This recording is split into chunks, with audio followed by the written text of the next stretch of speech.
you're looking to fix in your business with marketing and sales what is actually a delivery problem. Why does it feel like it's so hard for me to grow? It's so hard for me to scale. Every time I feel like I'm signing people, before I know it, 6 months later, I'm right back at zero. If you could triple your business right now without doing any more marketing and sales than you currently are in this moment, is that something you'd be interested in? Let's be very clear that if you want to make 7 figures, it is not about 40 new clients from your marketing and sales, from Instagram, from TikTok, from your podcast. It's not 40 new people every time, it's 40 contracts. Now that same marketing and sales has generated you this year $36,000 versus $12,000. Scaling comes from retention, not acquisition. Hello and welcome back to Ambitious. Today we are talking and diving into something that you have heard me say many times on this podcast, which is that scaling comes from retention, not acquisition. And this is actually something that was shared with me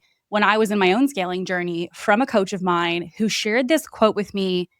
And it really put into perspective ways that I had been looking at scaling wrong. A lot of people who talk to you about scaling your business are going to be endless conversations about marketing, sales, how to get more people in the front door. And the thing that I hear from people that I work with every single day is that they're kind of exhausted from the aspect of more marketing being the thing that's going to actually help them to grow their business. It feels like this never-ending hamster wheel.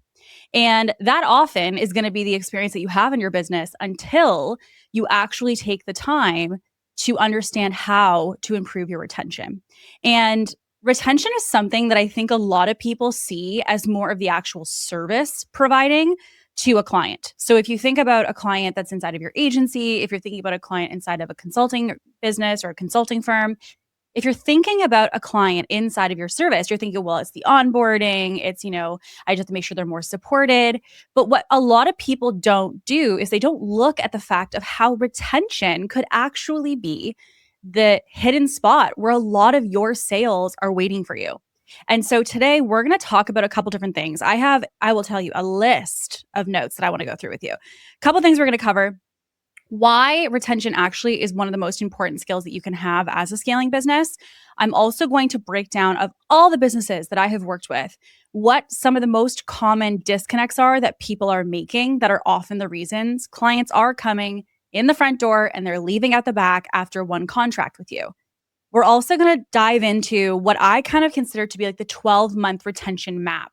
And basically what this means is it is a calendar, a structure for you to understand. And what I want you to do with this calendar is to assess, where are my clients dropping off? Where are the months where I'm finding that they're getting disengaged? They're not coming to calls. They're taking slower to respond to me. And when those moments happen, knowing what that means about their experience, and most importantly, what you should do. So we first need to kind of anchor with, okay, we know we obviously want to keep clients happy. We want to make sure clients are satisfied. But why do we care about this when it comes to scaling and when it comes to, frankly, the sales of the business?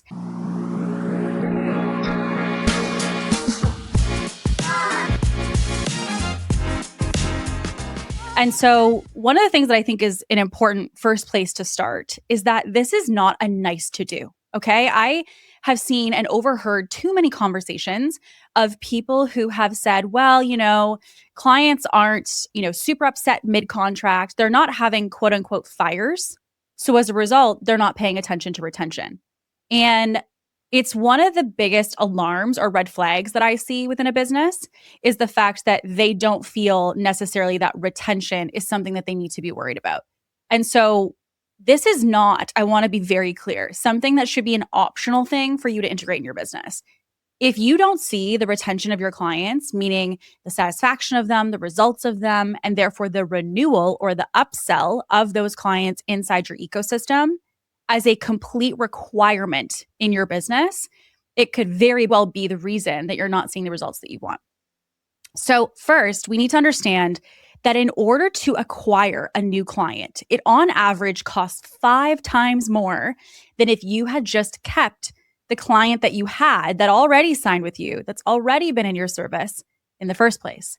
And that's because most people don't look at or give enough credit to what it took to generate that client inside of your program, inside your service.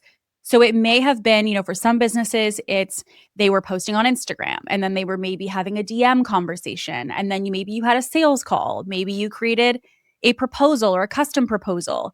And with all of those pieces, those are hours. And those hours mean cost. It could be a cost of a social media manager. It could be the cost for some people of having someone who manages your DMs. It could even be eventually for some scaling businesses, the cost of having a closer who does your sales calls. So this is not something that is as simple as, oh, well, it was just, I posted on Instagram. All of that, even if you're a team of one or two, especially in this day and age of AI, if you are somebody that feels like you are a lean, mean team, even if you are, this is still cost that it took of your hours, which ultimately connects to your money, your investment that you put into those. So when you think about, okay, well, I need to acquire a new customer. This is why I kind of have a bone to pick with the marketing and the sales gurus, because marketing and sales, do not get me wrong, is one of the most important pieces of a business. You have to know how to market. You have to know how to sell. That's not something that I'm negotiating, but I think that we miss the mark on, but then what? Because a lot of the times, the same people who are preaching marketing sales may inside their same offers have people that do not stay past 3 or 6 months, which was the contract. And as soon as that contract's done, they're gone. So of course we need to be like marketing sales when everybody's leaving. The goal is that if you can not only master marketing and sales, but you can also master retention, you will scale your business so much faster and frankly, so much easier with so much less effort, because you're not feeling like as soon as you sign someone else is leaving. So what we see is that there's this kind of roller coaster we talk about in scaling, right? Sometimes we talk about it as the revenue roller coaster. We sometimes in other episodes have talked about the pattern of the push pause pattern. This all comes down to this, which is we feel like we get a lot of marketing and sales. We have these new clients who sign and we're really excited about that. And then oftentimes those people come into our service. We're starting to deliver to them in whatever it is you provide. And before we know it, we look and we go, oh my God, these people are leaving. I need a new roster of 20 people. I need a new roster of 40 or 50 people.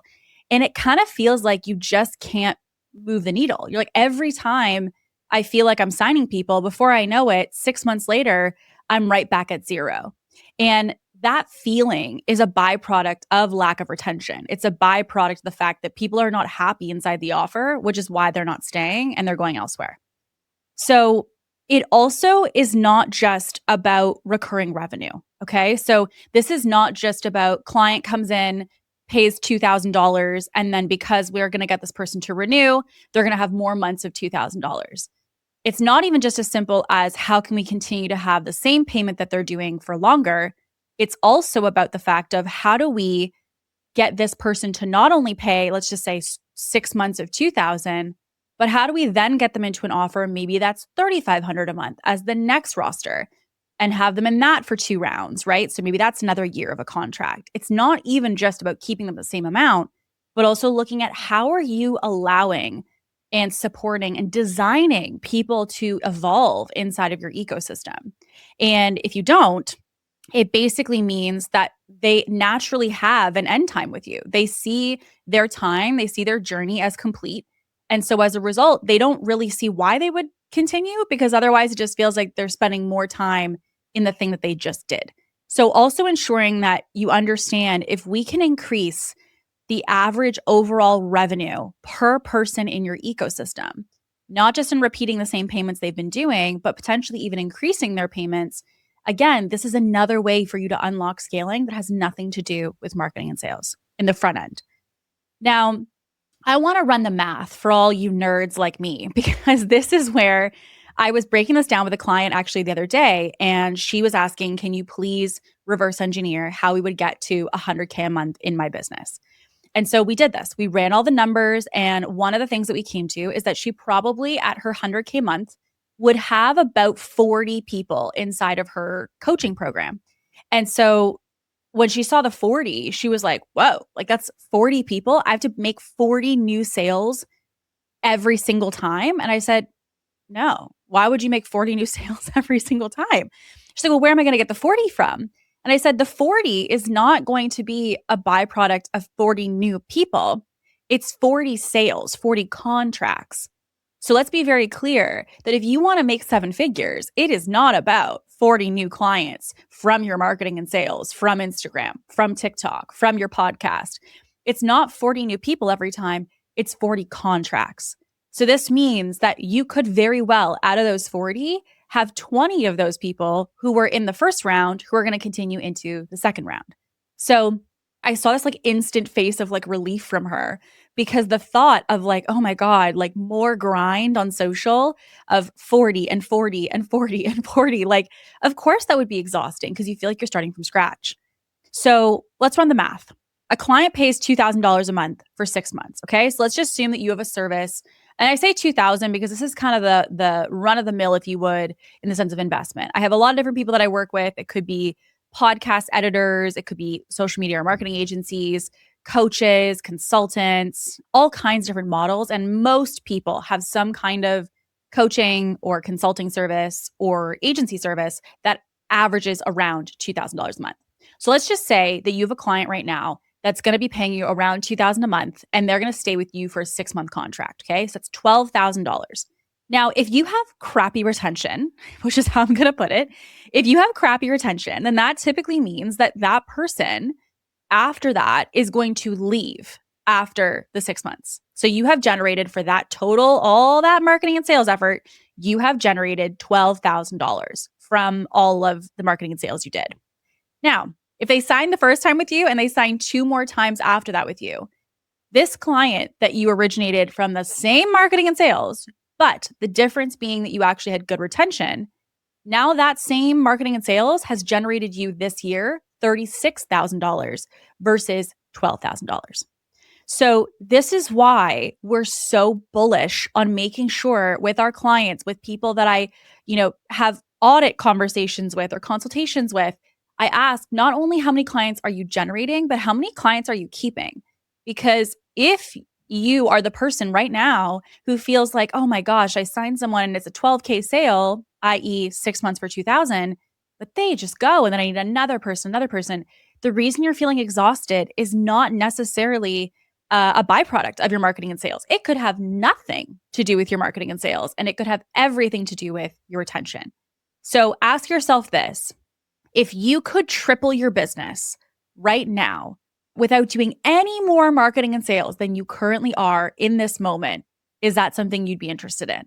And if that's the case, the first thing that I would want you to focus on is diving into your retention. To actually ask yourself, am I the person where someone is signing for 6 months and it means $2K a month, so I'm $12,000? Or is that client seeing so much value, so much satisfaction, so many results inside of my offer that I'm actually spending $36,000 this year with you? And if that's the case, that's really where the unlock for your growth is going to come from. So what we want to look at is that I kind of have this like leaky bucket analogy. If you know me, if you coach with me, you know that I'm somebody who loves a good analogy.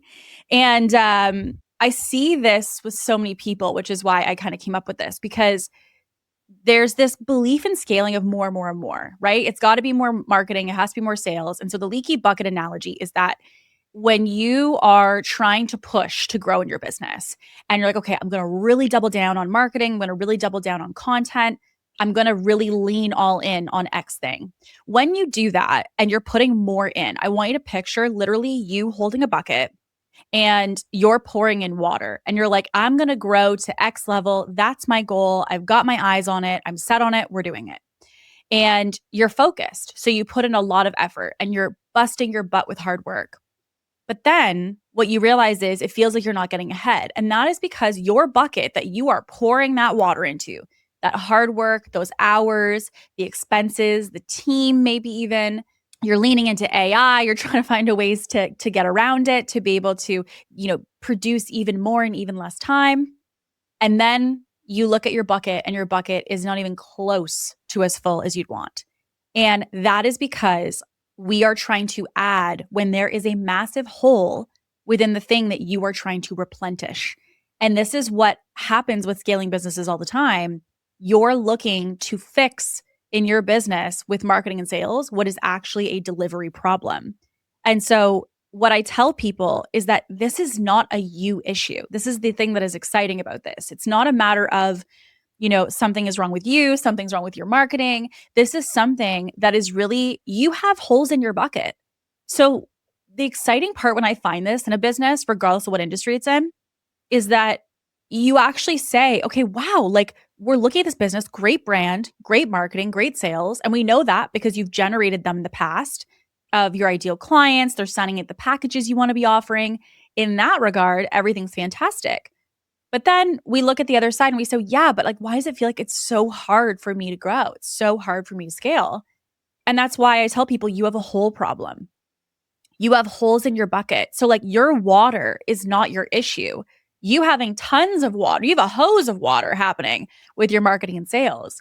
But because you have a hole problem, the feeling that you're getting as an experience from this is remaining and sustaining. And so until we fix that, no matter how much water you put in, it isn't going to change the experience of your business. And so that's why we want to dive into it. So with this, I want to actually break down things that you can be aware of. Okay. So what I love about coaching is that I find the essence of coaching is someone being able to come in and actually see your blind spots. Someone being able to come in and say, okay, I see what you're doing here, but here's what I see in this scenario. And I love this part of coaching because it's what makes me realize that two people can have what they perceive to be the same reality. So it could be that you're like, I feel like my offer is good. I feel like our service is good. I feel like our onboarding is good. And then somebody else comes in and they pick it apart and they go, well, what about this? And what about that? And this has this impact. And have you ever considered X? And it's in those moments in my business that I go, oh my God, like how did I not see that? How was I not aware of that? And this is why I want to unpack some of the mistakes that I see in general when it comes to things that are influencing negative retention or people not staying inside your world. And that's because when this has been someone coming outside into my business, this is so helpful. It's often why breaking the fourth wall here, you will see I talk about mistakes a lot in a lot of the episodes. And that's because it's the fastest way for you to audit your own business right now and to say, okay, do I have that? Is that something that I'm doing? Is that something, oh my gosh, I do that. And to be able to pinpoint it and then go take action on it quickly. So let's get into some of the actual pieces when it comes to your retention that can actually really be detrimental to people staying inside your world. One of them, oh my goodness, is probably one of the most easy to discover, most impactful, and significant to retention is onboarding. And I'm not talking just about like your contract, your welcome email that you send to people. It's so much deeper than that. And I think so many people believe that that is onboarding in a nutshell, and it's not. Onboarding, and it was really interesting when I'm a nerd, look for data on this. And it was saying research shows that 87% of clients who have a positive onboarding experience remain inside that offer well after 6 months, while nearly 50% of new clients drop within the first 90 days when the onboarding is weak. So let's just summarize that, okay? 87% of clients with a positive onboarding experience will surpass or well surpass 6 months with you, i.e., they will be retained inside your experience and offer. However, 50% of people who go through bad onboarding will typically drop off either in engagement or flat out as a contract if the onboarding is weak. So 50% of people will drop off mentally, emotionally, or contractually in the first 90 days if you have bad onboarding. And so some things I want to kind of echo between, the moment someone signs and when they're inside your offer. This is such, like, I genuinely, I want you to think about me just like holding your shoulders right now, being like, focus on this, because the onboarding is so, so, so, so crucial in so many different ways. I'm going to kind of brain dump a couple pieces. The onboarding, number one, sets the agenda of expectations. And I hear this a lot, that people will say, people come in and they just they're getting ahead of themselves. They're asking questions of stuff I haven't gotten to yet. They're expecting results quicker than they should be. There's people coming in with preconceived expectations around an offer or service. And one of the first questions that I ask people is I say, did you tell them what to expect? And they're like, what do you mean? And I'm like, well, like, what did you tell them as to what they should expect for results? What should they expect in the sense of their role in this relationship? What should they expect in the sense of timeline of feedback? What should they expect when it comes to how much time they're going to need each week to be able to, fulfill this service and to participate inside of it? Did you actually answer those questions in advance of them having them? And oftentimes I hear no. And I'm like, okay, so if you know that these are things that people care about, that they struggle with, or that they're ruminating on, wouldn't it make sense that we are going to proactively address these within your onboarding so that we're not waiting for this person to have this aha moment, especially if we know this is a pattern inside of your offer? We're not going to wait for someone to have this moment. We're going to know this is coming because many people have had this, and we're going to pre-address it in advance. And so one of the things I see is that there isn't a clear understanding of expectations, not only of results, but of their responsibilities, and most importantly, of your responsibilities. What I tell people is your client, the new client that you're working with, is a direct byproduct. Their response, their messages, their questions are a direct byproduct of how you led them. So if you've led them poorly, they will look and feel lost, which is why it's seeming like they're coming to you with tons of stuff. Because in fact, they are overwhelmed. They have tons of questions they didn't get answered. They have lots of concerns that you haven't pre-addressed, and they don't know any better. So when I go through onboarding, one of the first things is expectation. Two, I think it's also important to set values and beliefs, not instructions. So also anchoring in that people oftentimes get bought into an identity of who they need to be in a service versus the actions that you want them to take, right? So one of the things might be, a great kind of quote is inside of our stuff is we say, run to me, not from me. Can you promise that you are the kind of person who is a run to me, not from me? Which basically means that in an event where you feel like you're super overwhelmed, you don't know what to do, you're really lost, you feel like you need help, you are not going to be the isolated person sitting in your room on Zoom trying to DIY this. You are going to be the person who raises your hand, who asks for help, and has no shame in doing so. Is that something that you can commit to doing or to being? And what it means is that I have now indirectly helped to plant a seed in training this person that this is not the identity you have here. You don't have the identity here of woe is me, I'm going to hide in the corner, and if I'm navigating or struggling with something, I'm not going to say anything. Instead, you want to create a culture of I'm struggling with this, I'm navigating this. Nothing is too negative. Nothing is too overwhelming. Nothing is an overshare. Everything is welcome. And when I plant the identity and the belief system in onboarding, it means that what that person's doing by saying yes is when someone adopts a belief, there's a variety of behaviors that they also will adopt. So like if I say, are you committed to being a healthy person versus are you committed to going for a walk? Okay. The walk is the action. Being committed to being a healthy person is very different because it means that in that day, you have this identity, this anchor. I'm a healthy person, which means maybe it's the walk I'm trying to decide on. I'm a healthy person. Do I go for the soda versus the water? I'm a healthy person. Do I go for the sugar versus the salad? I'm a healthy person, right? So our brain is using the anchor of who we are, not what we're faced with the decision of when it comes to the action. And so that's what I find has helped so much with onboarding is to ask, are you telling people what to do? Or in your onboarding, are you telling them who to be? And if you can tell people and guide them, invite them on who to be inside of your offer, they will do the things that they need to do. And that's because the actions you're asking them to take correspond with the identity that you've asked them to adopt. So when it comes to onboarding, there is the expectations aspect. There is integrating beliefs. There is also pre-handling, and I'm going to have a little segue here. If you have not watched George's episode, which is all about customer journey. He talks about his Apple framework. It's APPP. No, APPLE. If you have not watched that podcast, I highly recommend going and listening to George Bryant with a T, George Bryant and I's podcast with the Apple framework. That framework is something that I have integrated into every single section of my business. He gives it away all for free on that podcast. And with that, it breaks down these steps in detail. But one of the things that he talks about in that episode is that you need to pre-handle things.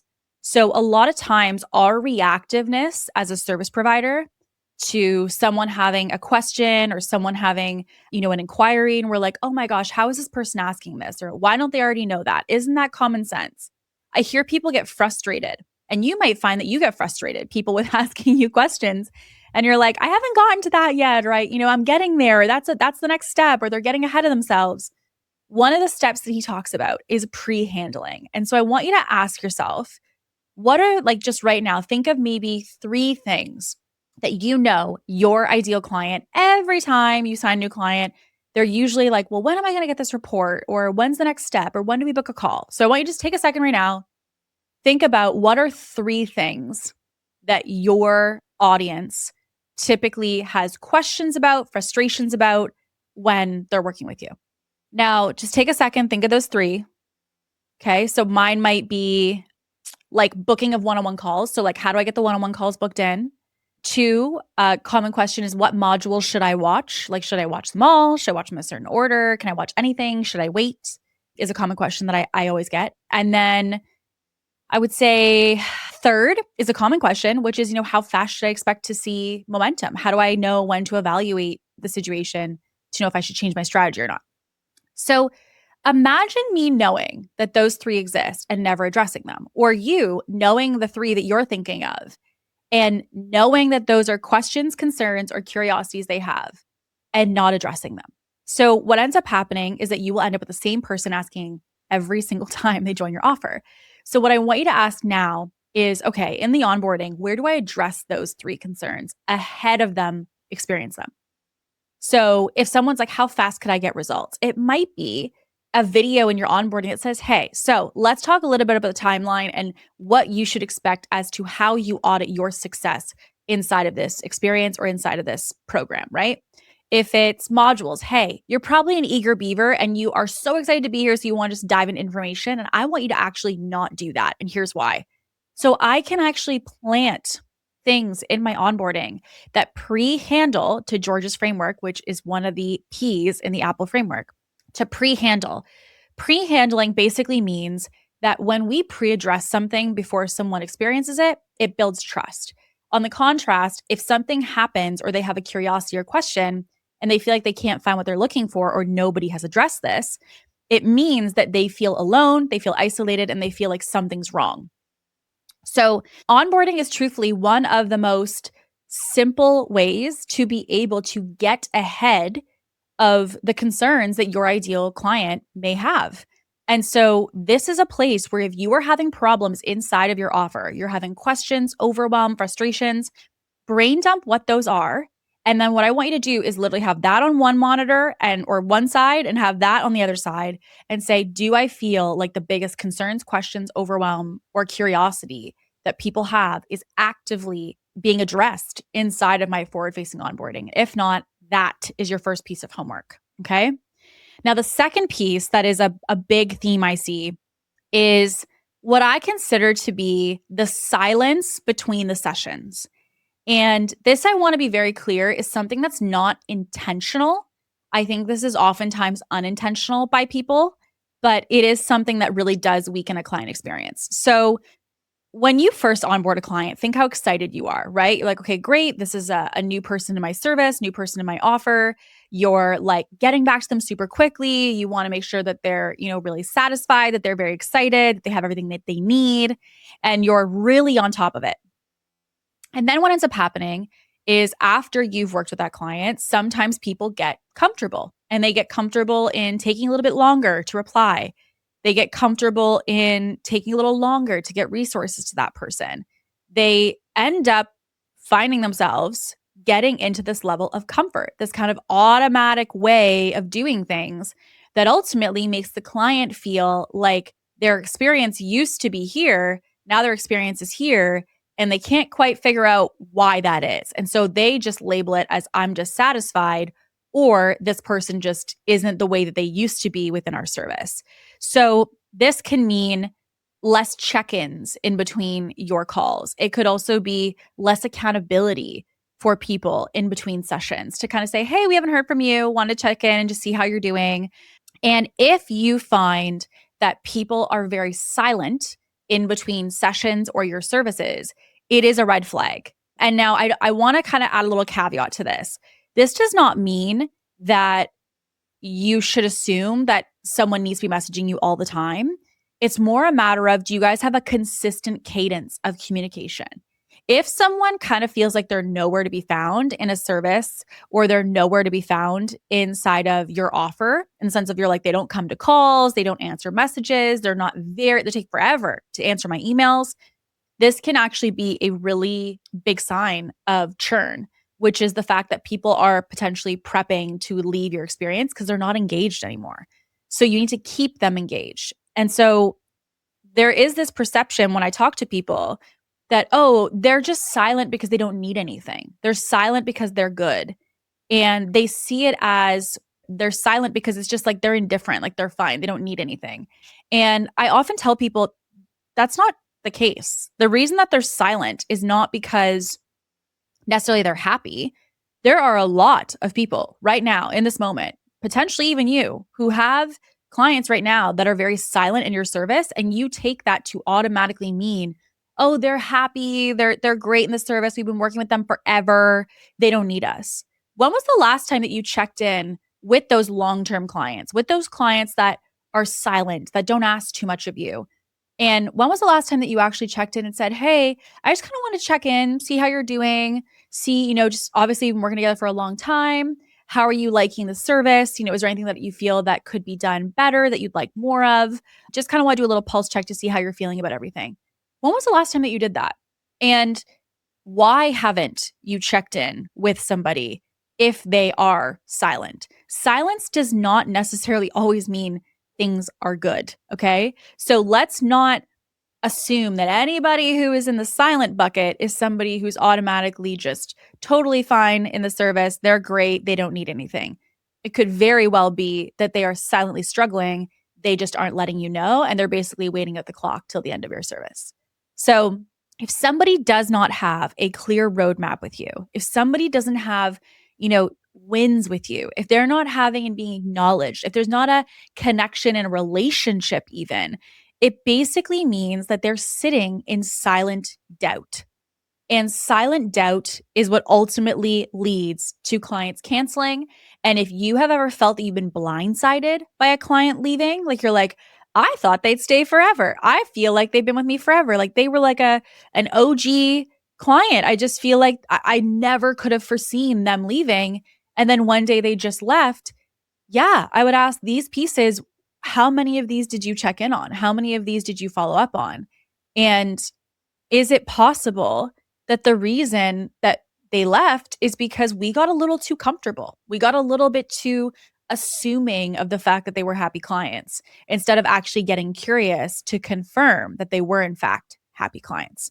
So silence between sessions is a big issue because oftentimes when you're scaling, you have lots of clients, or again, if we have retention, you have clients that maybe are working with you for 2 or 3 rounds. I have clients that I've been working with for years at a time that have never taken a break.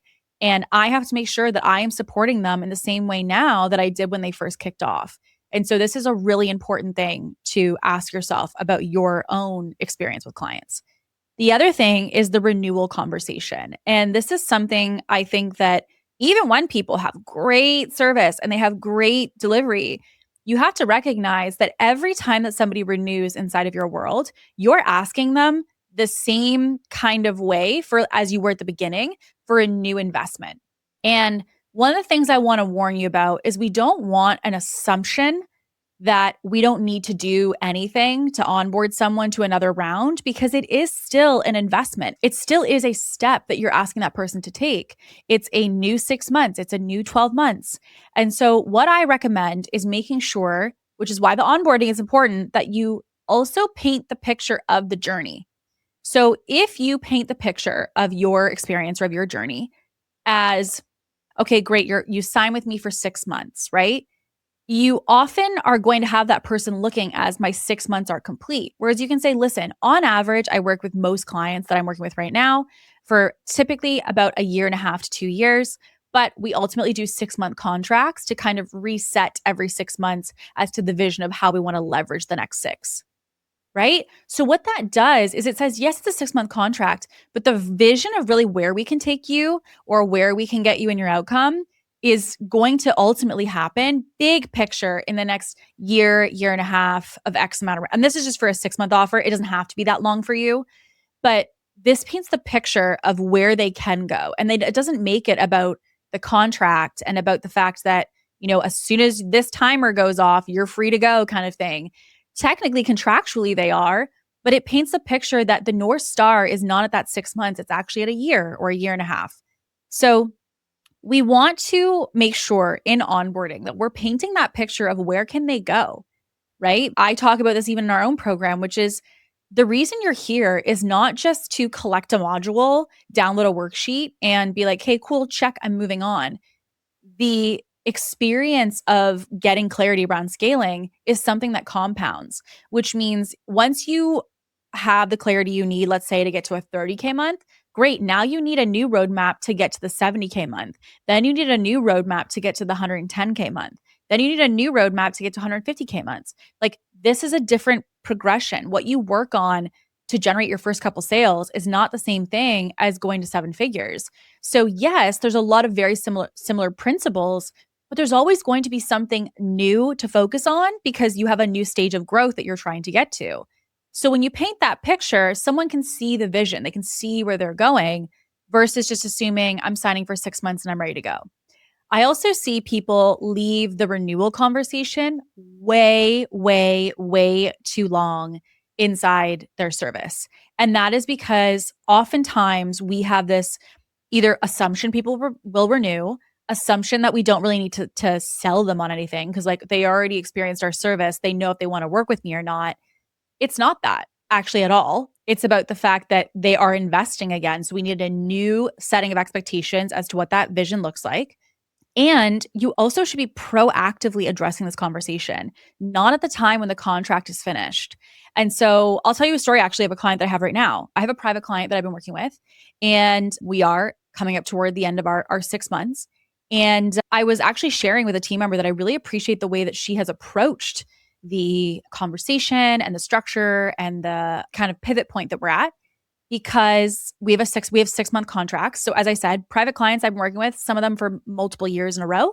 Again, always still in 6 month contracts. And this client, it was her first time working with me in private. And I said to her, hey, your 6 months is coming up in about a month. So for me, I always have that conversation 30 days before the person's due to be done. And I said, listen, here's kind of what the next steps would look like. So the first thing I do is I recap everything that we've done. So I recap results we've generated, I recap momentum we've created, things that we've accomplished, projects we've completed. I go back and I look through, okay, here's all the things we've done. Now, in the contrast, I know that your next big goal or milestone is X. And so with that being said, here's kind of the attack plan of how I see that unfolding. This is the approach that I see as to how we would go about doing that. And that basically becomes the recap of the last 6 months and the reset of the new 6 months. And this is something I do for all clients, even the clients that I've been working with for multiple years. I don't assume because they're, some of my OG clients that they're going to be with me forever, regardless of what I do. I respect the fact that they're making a very big investment. And so as a result, out of that, I want to say, okay, great, here's what this looks like. So renewal conversations need to be handled with care, preparing for how you're going to take that new vision with this person. What does that look like? Are you recapping the wins and the achievements you've created for them in the last round? Did they even experience wins and momentum in the last round? What do you see as to why this is a smart next step for them as to where they want to go with their goal, whatever that goal may be. And how are you proactively addressing this relationship and this next step? Or are you waiting for the client to bring it up? Because if that's the case, you're missing out on tons of opportunity to not only have better relationships and better dynamics with your clients, but you're also missing out on tons of opportunity to generate more sales as well. So we know that the onboarding is so crucial to setting the frame of the entire thing. The meat of the service is going to come through feedback and also the communication day to day, and looking at how is our communication. And again, communication doesn't even have to be you on calls. It doesn't have to be you on Slack even. It could be looms that you send, reports you provide, audits you leverage, automations of reports being sent. There's a lot of smart ways you can do this, but it helps a client know that you're thinking of them, their results, and their experience all the time. And then third is also the renewal, to say, do you have a formal, dialed, intentional offboarding process, or is it kind of whipped together and last minute you're thinking of something? If so, that's a portion that you also want to dial in. So we know that retention actually does have a cycle. Okay. So retention is not necessarily random. So, like, if you have one client that is like leaving and this person's trying to leave the offer, this person's not happy, oftentimes these are not random. They do typically take like a cycle kind of to them. And there actually is a 12-month map of when people drop off and kind of what that means. So I have this visual in front of me. I was going to try to memorize this, but I just could not memorize it. So month one, why is someone going to leave? The root cause of why someone leaves in month one is all going to come down to the fact that they have buyer's remorse. So if someone leaves in month one of your service or offer, it is because you set this beautiful picture in your marketing, this beautiful picture in the front of your storefront. And when they got in, they're like, this is not what I thought I was buying. This is not what I was expecting based off what the marketing was. So if someone leaves in month one, it's often because there was a big disconnect between the marketing and what they actually got when the product came. So like, I don't know if you've ever bought anything off of Amazon and then it gets to your house and you're like, well, I was not expecting this, right? Like that kind of experience is the same thing that can happen with your offer. People ultimately end up in this place where they go, okay, well, I wasn't expecting that. And that's where the disconnect comes and it instantly loses trust. So it can be, buyer's remorse of the disconnect between marketing and the offer. It can also be very clear, unclear expectations. So again, they feel lost. They feel overwhelmed and lost. It's the last thing you want for anyone who's joining a new offer. You want to pre-set out the expectations as clearly and specifically as you can. And the other thing, which is an obvious one, is if there's no early wins. So the wins, by the way, do not need to be like, say for myself, they don't even have to be. Sometimes they are, but they don't have to be financial. It doesn't have to be you come into working with me and within 2 days you're a multimillionaire, right? Like that's not the expectation. But there should be an expectation of clarity. There should be an expectation of momentum. Like I had a private client intensive the other day, which is like a 5-hour virtual session. And this client was like, I have been literally struggling with this thing you taught me for, I'm not even kidding, like the last year. Like I had no idea. It was something I was trying to put into words and I was so massively struggling with, and I couldn't figure out what to do or like what I needed to shift. And this just brought it all together. So it's also making sure that the momentum doesn't have to be something that is like so boxed in that it's black and white. Think about what would provide that person relief, what would provide them clarity, momentum, an aha moment that they've been struggling with. How do we get them relief of something that was previously a problem? So at the beginning in month one, your risk of drop off is very, very, very high. So this is a make it or break it period for people long-term and for people short-term staying in your offer. Now, months 2 and 3, I would say that your level of risk for drop-off is still very high. It's not super, super high, but I would say it's still in the high-ish bucket. So like I literally think about these in like the green zone, the yellow zone, and the red zone, almost like a traffic light. And this is still in the red zone, similar to month 1. So month 2 and 3, the thing that's going to really bottleneck people is slow progress. So if they feel like there is actually such a thing as a honeymoon phase in an offer. So when someone comes in, they're really excited. They're like, okay, like new information, new team potentially coming in to help, new resources, new insights. They're like really soaking up the newness. And then this moment comes where we go, oh, okay, well, the newness has worn off and the reality is here. And so the honeymoon phase fades away. And so when the honeymoon phase fades away in your offer, you have to ask what's going to be lying beneath it, which is, will they see the clarity? Will they see the momentum? Will they actually identify, okay, yeah, like I'm not as high energy as when I first started, but I see what can be done here. I see the momentum. I see the potential. I see the resources. If that's the case, then we're in a good place. If they don't see that, that's a whole other can of worms that needs to be addressed, which again goes back to the delivery.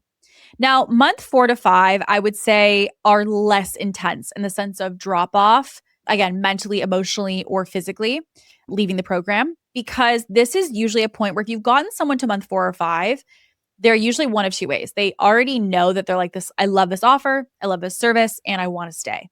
Now, you also, though, may have people who kind of do the thing of like quiet quitting, where like they're kind of mentally starting to pare back. So again, less participation, maybe less communication, not as present as they once were.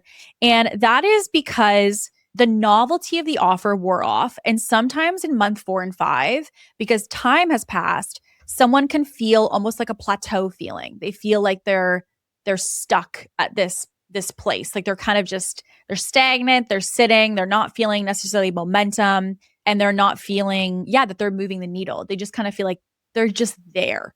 And that plateau feeling is often what leads people to leave the offer. It feels like it's not bad, but it's not incredible or it's not super good. And so as a result, I'm indifferent. So as a result of that, I'm going to go. So month 4 and 5, you will sometimes even see in month 4 when, again, that communication slows down, maybe they're less engaged. What ends up happening is they're kind of prepping for the exit on month 6 if you have a 6-month offer. Or if you have a 4-month offer, they're like, yeah, I'm not going to renew. I don't hate this offer. I just am not like stoked by it. I feel like I'm good. They're just like indifferent. They're ready to go. Now, month 6 is very high. So again, think back into the red zone. And that is because it usually, especially if you have a 6-month offer, becomes a decision point. So like for me, the 6 months is a very important factor for a lot of our clients to say, okay, when someone's thinking about renewing with us, they look back at the last 6 months. They look back at the calls they've had, the things they're learning, the things that they're integrating, and they ask themselves, do I feel like I've gotten what I wanted out of the last 6 months? And do I feel like even if I didn't achieve everything that I wanted, because like, let's say you want to like blow up as a podcast, you want to blow up your offer and you want to do all these things, maybe they hit, let's just say like 8 out of 10 of the things on their list. And they look back and they say, okay, do I feel like my expectations coming in and what I've been given or what's been provided to me are generally speaking in correlation with each other? If so, then okay, great. That means that the expectation I had matches what I got. I kind of am excited to see what that next phase would look like. And if people have concerns, you should also open that conversation with people at the 6 months to say, okay, great. What are those concerns? Because I actually had another quick story. I had a client came to me the other day and she said, there was these clients who they were feeling really stressed. Her clients were feeling really stressed about the investment. And they were having some trouble. She's in marketing space. And they were thinking about, hey, like we're thinking about cutting outside the offer. Like we're thinking about leaving. And she was like, I really don't think it's the right choice for them. And I said, the thing is, it's not about the money. It's not about like, oh, just, the investment. Yes, they may be going through financial trouble. But the thing that they're actually assessing is that they don't feel clear on how more time in this is going to help them to get to where they want to go. So the real thing that you need to overcome is being able to communicate how spending more time with you in this offer is actually one of the things they need to do. It is the thing that they need to be focusing on. And here's why. So that's something that we talked about. And she salvaged a client that was paying her, multiple thousands of dollars every single month. And just because the client had, again, a resetting of expectations around what they had been thinking through and what they were going through mindset wise. So again, 6 months is a very pivotal time. Now, if you have a year-long program, months 7 to 9 also, again, are not as, it's kind of like you'll see the month 4 to 5 and the month 7 to 9 are not as intense when it comes to drop-off risk. And that's because typically, again, if someone's going to be having that 6-month check-in, 7 to 9 is kind of like right after that's happened. So usually they had a resetting of expectations. They sometimes still can feel a little bit fatigued. So they can feel a little bit like Groundhog's Day. So sometimes in an offer or service, they get comfortable. It kind of feels like you're doing the same thing all the time. There's no fresh energy, there's no fresh clarity.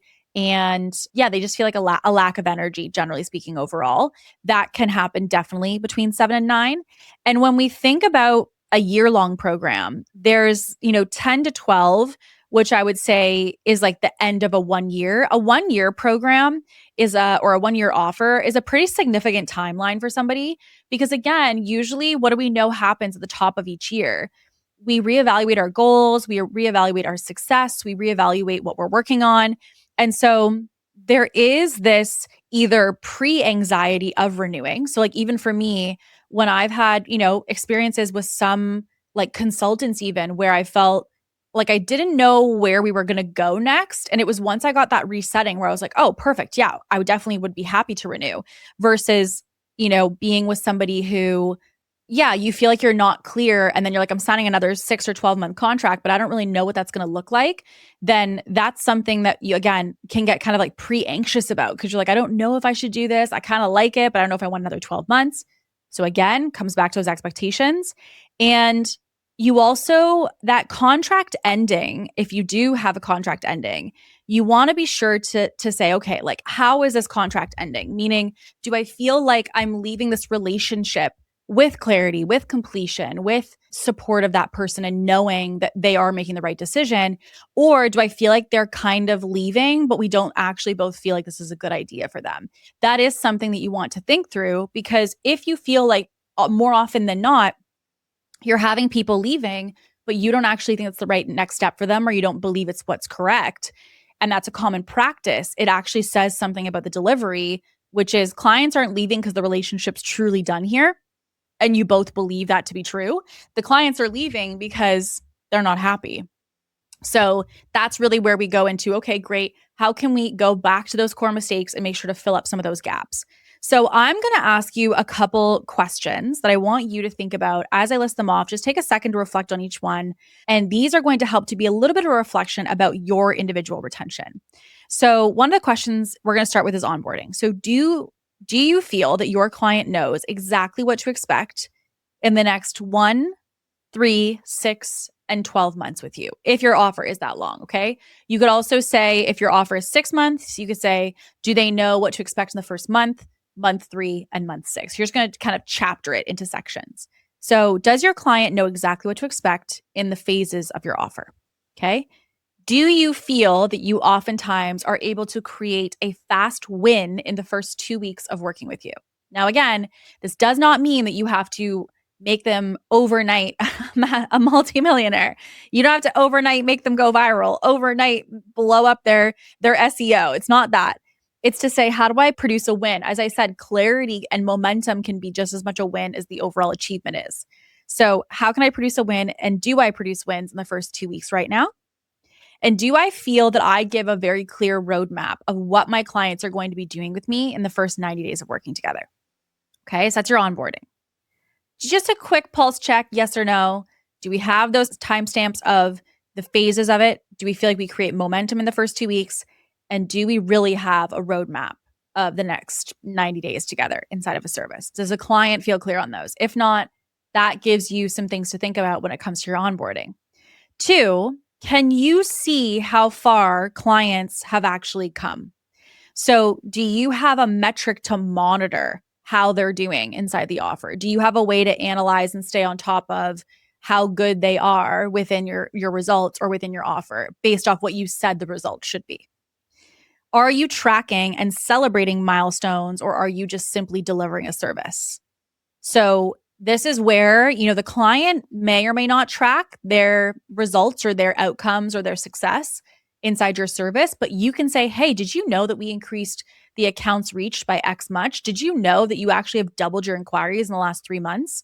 Whatever it may be, it doesn't have to be this massive one thing. It can be planting those little momentum pieces and sharing with people, this is a win. This is a win. And saying to someone, hey, this is how you've been doing. Look at this, versus the thing that they might have their eyes on. Communication. So the question becomes, if someone has a call or a service or a deliverable from you, what happens in between? So when you provide somebody like a call, or you give them feedback, or you provide their social media captions, or when you provide their edited videos, what happens next? What is that next step that somebody should take? What's the next step of what's the natural piece for communication? What is your communication in between, or are you silent? And is there a system for touch points with your clients? Do you have a structure that you use, whether it's fancy or not, to monitor your clients and make sure that nobody falls through the cracks? Okay. Also, do you have a structured conversation at the halfway point of your offer to re-energize the relationship and reestablish the goals with your clients? Okay. And do you proactively position the next step at the time of onboarding and before the contract ends, or are you typically waiting and hope that they ask about renewing? So these are really important things to ask, because even as I'm asking these, you might be like, I don't have the roadmap, or no, I don't really have a tracking system for their results, or no, I feel like I don't really talk to them. And if they don't need anything, we don't message them. I want you to just take a second to think about maybe what were like 3 of the ones that landed for you that you say, no, I don't really think I have that. Okay. So what were 3 of those that you're like, I'm going to chew on that? I want you just to take a second, whether it's even on your notes as you're listening to this, it could be on a piece of paper if you're working, anywhere, to just say, what are 3 things that I can do with those questions to improve my retention? So ideas could be, do you need to have more of a clear roadmap of the structure of what happens in your offer based on the timeline of how long they're with you? Is there something you could do to create a better win in the first 2 weeks of someone working with you? Do you have a clear roadmap of what their first little small sprint of working with you looks like? So for me, it might be the first 90 days. Do I create a resource so clients can see the progression of their results with me? Do I have a reminder to track their milestones or celebrate them or acknowledge them more often? Do I have a way to structure communication to make sure no one falls through the cracks, and that if they go silent, we have a system to pick up on it? Do I have a half-point check-in at the point of our service to see how they're feeling and how they're doing? Do I have a proactive renewal process for the time of offboarding? And this is what I want you to think 3 of those. If you're like, I don't, that's what I want you to focus on. The reason I say 3 is you do not, I want to be very clear, you do not want to take this entire list and be like, I'm going to go focus for the next week on my retention. Because if you focus on all of these, you're not going to achieve anything. The objective is to look at what are 3 things that I can dial in that maybe you even are already doing, but you're not doing well. So maybe you have a roadmap, but it's not really dialed. Maybe you have milestones, but the system of how they present to clients is not really that great. Take pieces and ingredients that you already have and refine them. Don't look to use this as a huge homework list for you to be like, okay, great, I'm going to, really fix up my retention. It's something that you can dial in these little pieces, and I can guarantee you by doing that, your clients will already have a better experience, because there are things you already have access to. You can make 10 times better with a tweak right now than starting from scratch on something new that you don't even have integrated yet. So remember, scaling comes from retention, not acquisition. And that is that keeping clients is more important and most important in a scaling business in comparison to just more marketing, more sales. If you are sick and tired of being on the marketing and sales hamster wheel and feeling like you have to live nonstop in copy and video editing and filming and social media, and you're like, it's just this never ending roller coaster of social and marketing all the time. If you feel like that is exhausting, I want you to know that you can unlock a whole other level of sales within your business, inside of your current client base right now, if you can dial in some of these pieces. So I hope today was helpful for you. As always, if you have any questions, if you feel like you're trying to figure out maybe what one of these principles might look like for your business, maybe you're an agency, you could be a coach, a consultant with your offer, and you're trying to figure out how this looks for you, shoot me a message. I want you to know that my DMs are always open for 2 things. If you have questions about something that you're listening to and what it looks like for you, reach out. I would be happy to give you my thoughts as to how we could apply this.